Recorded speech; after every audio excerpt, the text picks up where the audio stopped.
Nesta história de Santo Antônio, que será contada hoje, terá uma parte que é pouco conhecida na vida deste grande santo.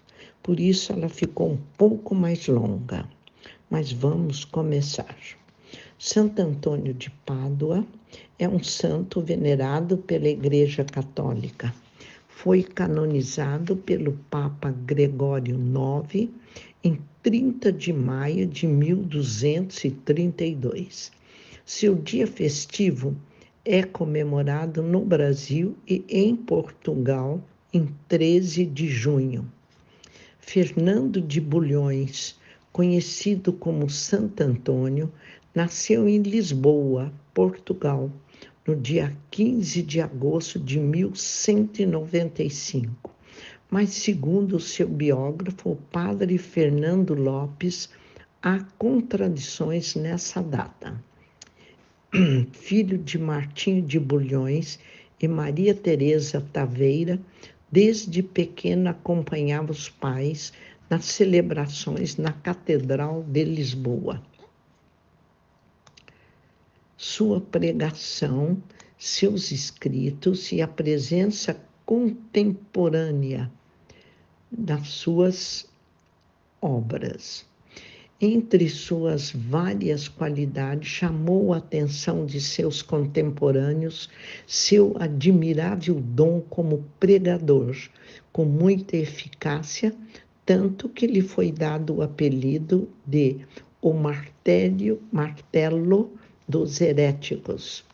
Muitas narrativas de épocas referem o fascínio que sua fala exercia sobre as multidões de pessoas simples e também sobre clérigos doutos, e embora o efeito de suas orações a viva voz não possam mais serem recuperadas, seu estilo e os conteúdos que abordava podem ser conhecidos em parte através dos 77 sermões que sobreviveram e constam em sua obra publicada em edição crítica, sermões dominicais e festivos, e que são considerados autênticos, conforme disse José Geraldes Freire. São textos eloquentes, persuasivos, cheios de zelo messiânico, relativo a Messias, mas era grupo que investia na salvação da humanidade, sendo frequentes a defesa do pobre e a reprimenda do rico e o combate às heresias de seu tempo, como as dos albigenses, que era uma cruzada de conflito armado por iniciativa do Papa Inocêncio III, e dos valdenses, que era um grupo cristão que seguiam Pedro Valdo, em Lyon, na França. Faziam votos de pobreza e desapego às coisas materiais. A tradição atribui seu dom à inspiração divina, entretanto, é impossível deixar de considerar o papel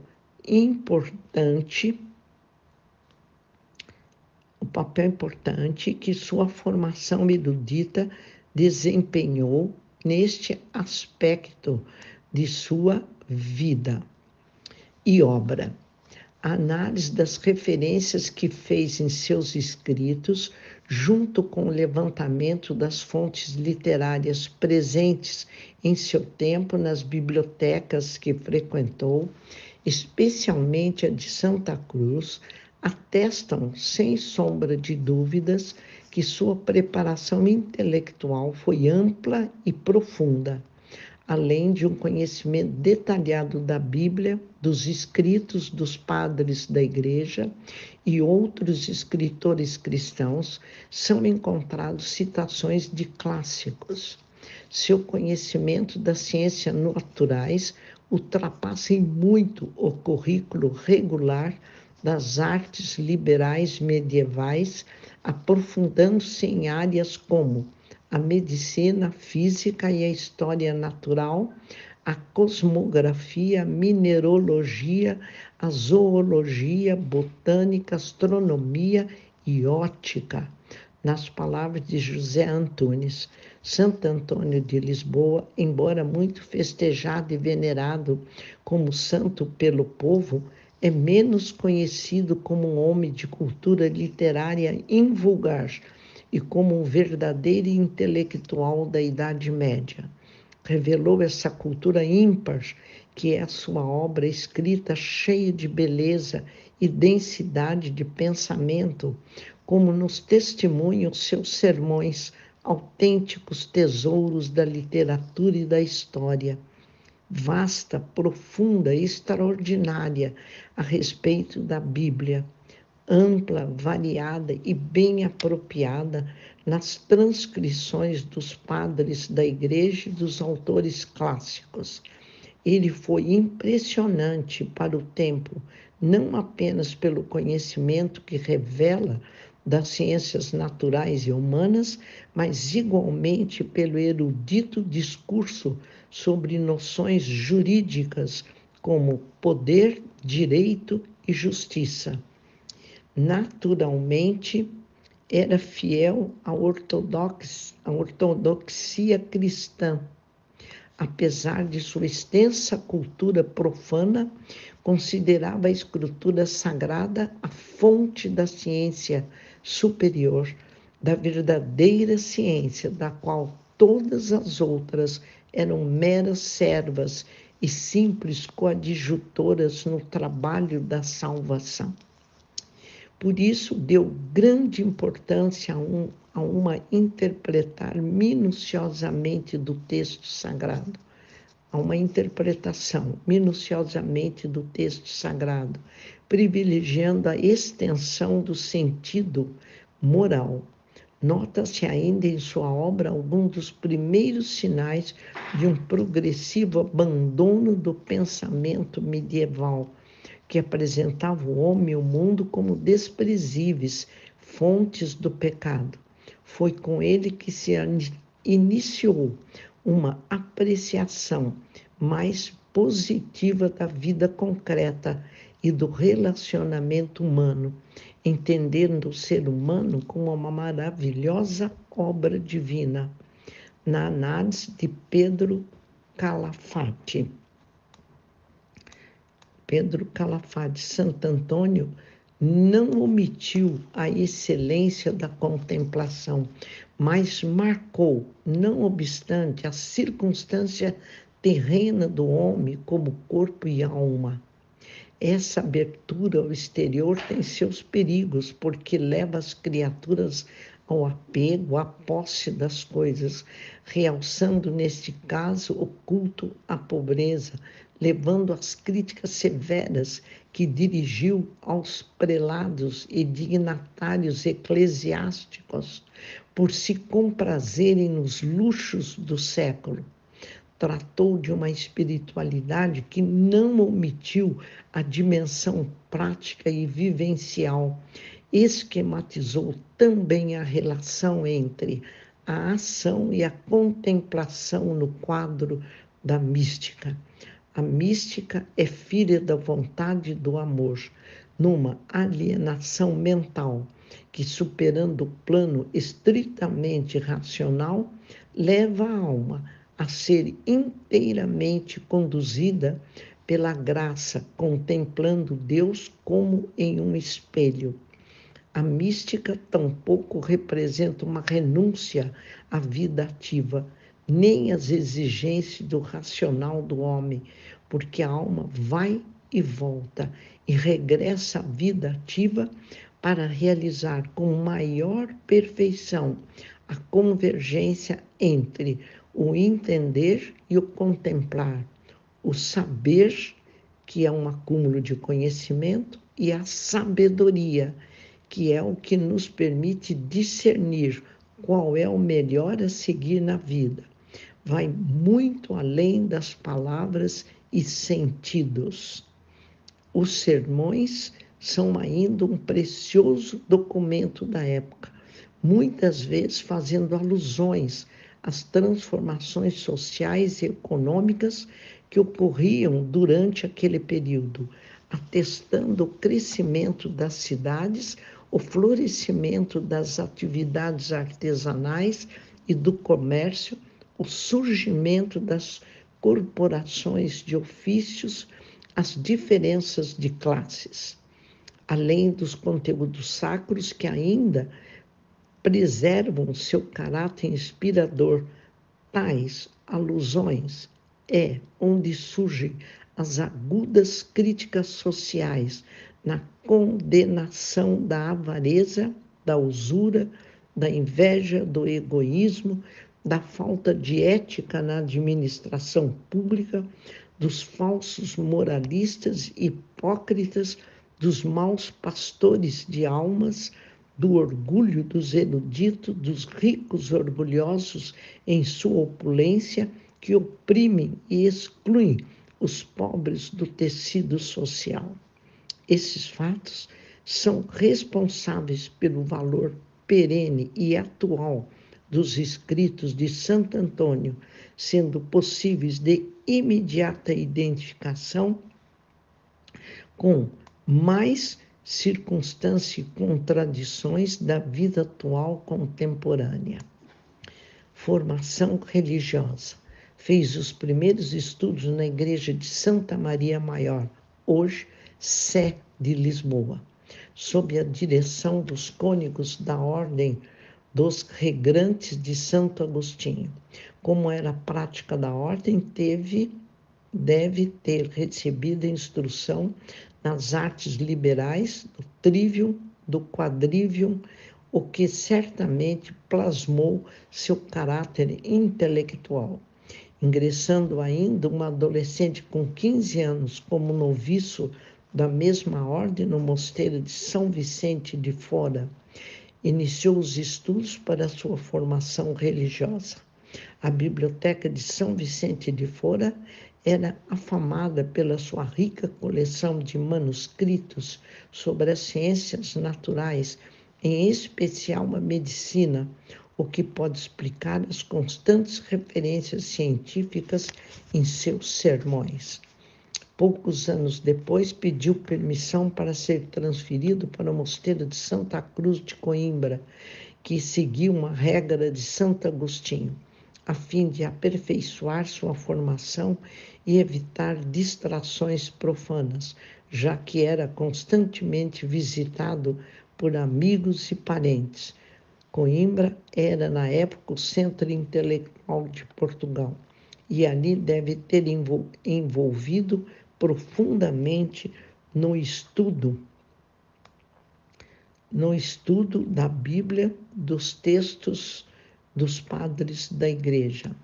Nesta época, entrou em contato com os primeiros missionários franciscanos que haviam chegado ao Brasil em 1217 e que estavam a caminho de Marrocos para evangelizar os mouros. Sua pregação do Evangelho no espírito de simplicidade, idealismo, fraternidade franciscana e sua determinação missionária devem ter tocado o sentimento de Fernando. Entretanto, uma impressão ainda mais forte ocorreu quando os corpos desses frades mortos em sua missão voltaram a Coimbra, onde foram honrados como mártires. Resolve se juntar à ordem e recebe o hábito de São Francisco no convento de Olivas, em Coimbra, com o nome de Frei Antônio. A sua missão.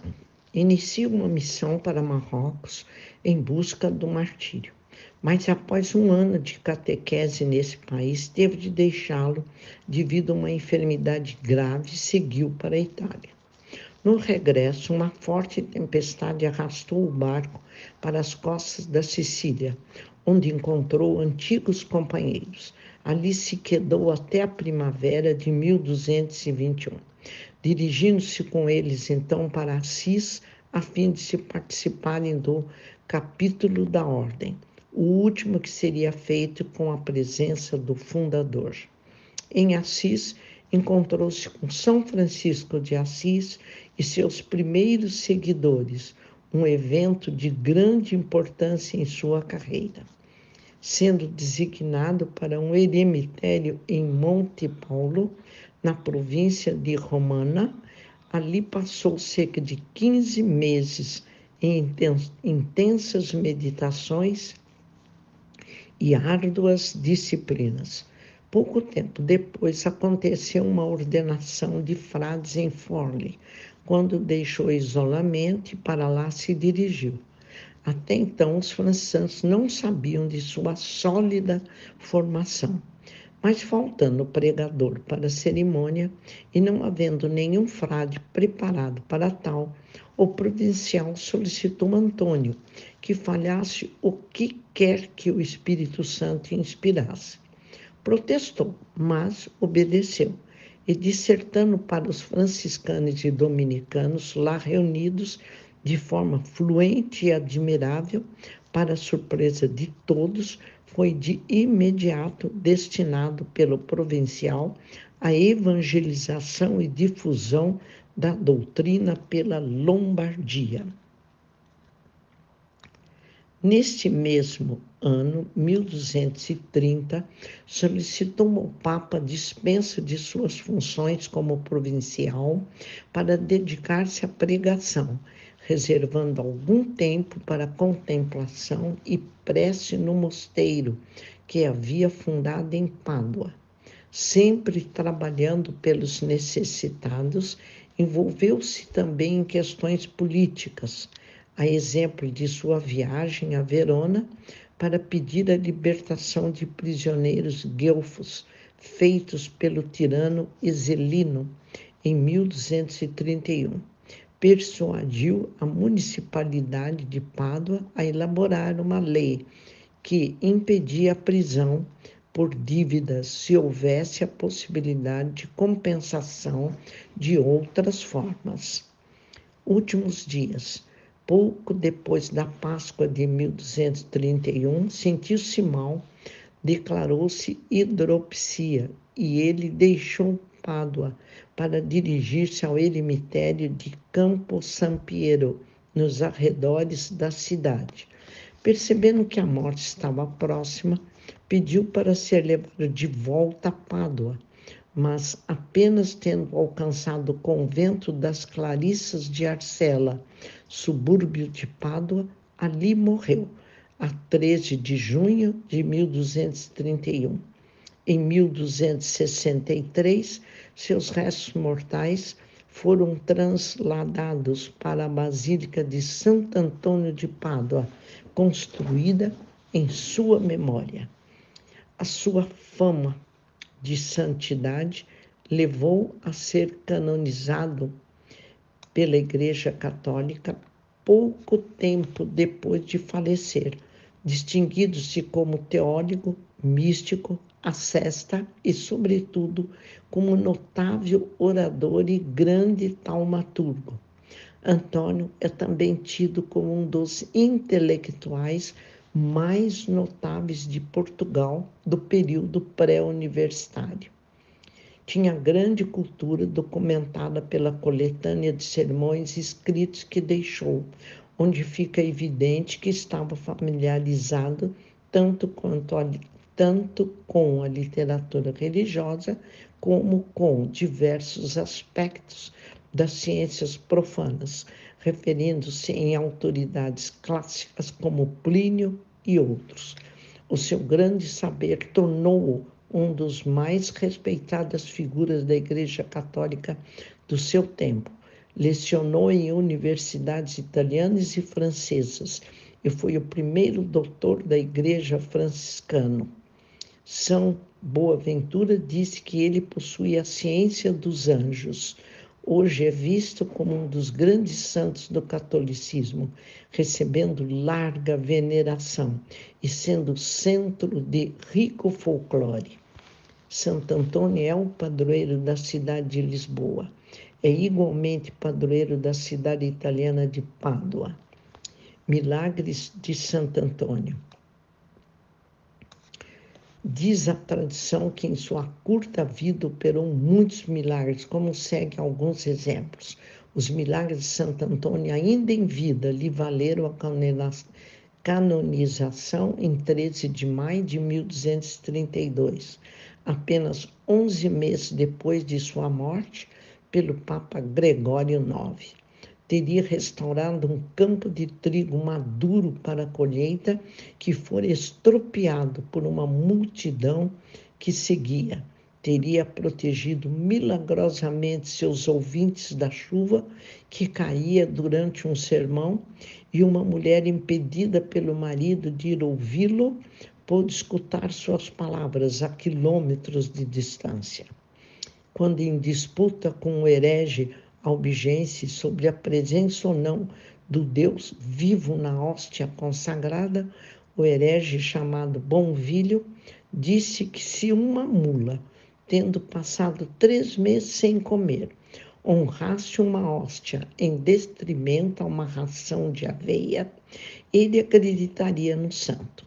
Segundo a história, assim que a mula foi liberta de seu cercado, faminta, desviou-se da ração e ajoelhou-se diante da hóstia que Antônio lhe mostrava. Um dos milagres de Santo Antônio é relatado quando o frei pregava aos hereges em Rimini, na Itália, e esses não quiseram escutar e deram-lhe as costas. Sem desanimar, Santo Antônio vai à beira do rio e continua pregando.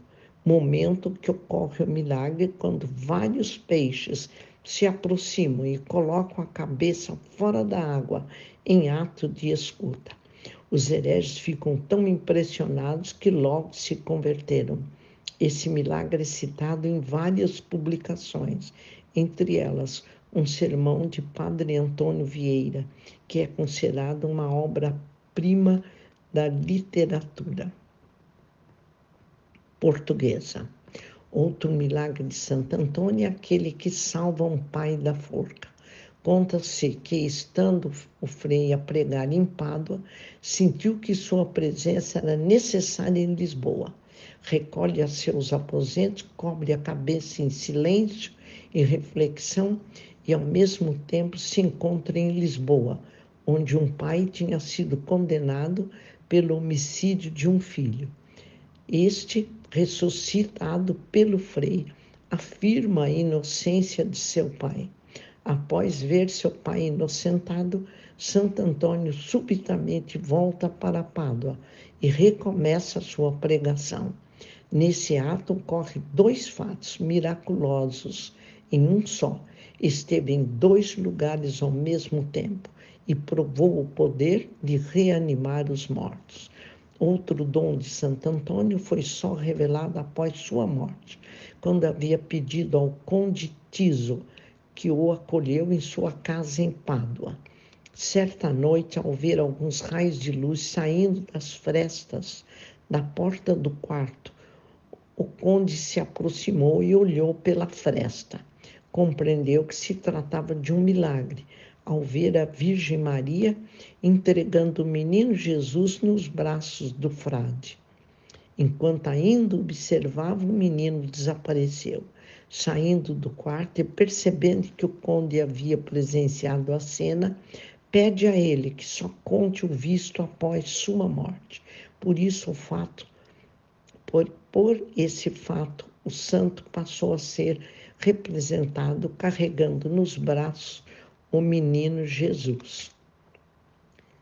Uma certa mulher em Ferrara, Itália, deu à luz a meio de uma situação familiar complicada, pois seu marido estava desconfiado que o filho não era dele. Quando Santo Antônio soube da situação, visitou o casal por altura do nascimento, tomou uma criança em seus braços e ordenou energeticamente ao recém-nascido que dissesse quem era o pai. Ele, apesar da idade dele ser apenas de horas ou de dias, apontou ao referido pai e falou sem titubear que ele era de fato, que era ele de fato. Durante sua pregação num consistório diante do Papa, vários cardeais e clérigos e gente de várias nações, discorrendo com sutilíssimo discernimento sobre intrincadas questões teológicas, cada um dos presentes teria ouvido a pregação na sua própria língua materna. Na ocasião, diante de tão assombroso fenômeno que parecia uma reedição de Pentecoste bíblico, o Papa o teria chamado de a Arca do Testamento, o arsenal da Sagrada Escritura. Veja como Santo Antônio foi importantíssimo. O dia de Santo Antônio é comemorado 13 de junho, data de sua morte, e faz parte das comemorações juninas. A veneração ao santo é difundida nos países latinos, principalmente Portugal e no Brasil. No Brasil, Santo Antônio é reconhecido como santo casamenteiro, sendo o Dia dos Namorados comemorado no dia 12 de junho, véspera do dia de Santo Antônio. Nesse dia, são realizadas simpatias para o santo com orações e pedidos de casamento. Oração a Santo Antônio. Ó grande e bem-amado Santo Antônio de Pádua, vosso amor a Deus e ao próximo, vosso exemplo de vida cristã, fizeram de vós um dos maiores santos da Igreja. Bendito seja Deus em seus anjos e em seus santos. Ó Santo Antônio, lírio dentre os santos, vosso amor a Deus e caridade por vossos irmãos vos fez digno, quando na terra, de possuir poderes milagrosos. Alcançai-nos a graça que vos pedimos e vos imploramos do fundo do nosso coração. Dai-nos a graça de proteção para nós dos mistérios do terço, para nossos familiares e para todos os irmãos que nos pedem orações. Ó Santo Antônio, nos entregamos em vossas mãos, confiando que irá interceder ao Senhor, nosso Deus, por nós. Nós vos suplicamos, tomai sob vossa proteção valiosa nossas ocupações, empreendimentos e toda a nossa vida. Estamos persuadidos de que nenhum mal poderá atingir-nos enquanto estivermos sob vossa proteção. Incentivados por esse pensamento, nós te imploramos que obtenhais para nós todas as nossas necessidades. Para alguns, a cura espiritual, emocional e física. Para outros, a paz. Para outros, o trabalho. Assim pedimos para todos os irmãos. Protegei-nos e defendei-nos, somos pobres pecadores. Recomendai nossas necessidades e apresentai-vos como nosso medianeiro a Jesus, a quem tanto amas. Em gratidão, entregamos nosso coração ao menino Jesus, pelos benefícios que vós nos concedestes. Por vosso mérito, ele aumente nossa fé e caridade, console-nos nos sofrimentos, livrai-nos de todo mal e não nos deixeis sucumbir na tentação. Ó Deus poderoso, livrai-nos de todo perigo do corpo e da alma. Auxiliado continuamente por vós, possamos viver cristamente e santamente morrer. Em gratidão, entregamos nosso coração ao menino Jesus, pelos benefícios que vós nos concedestes. Ó querido Santo Antônio, ó querido Santo Antônio, rogai por nós. Amém.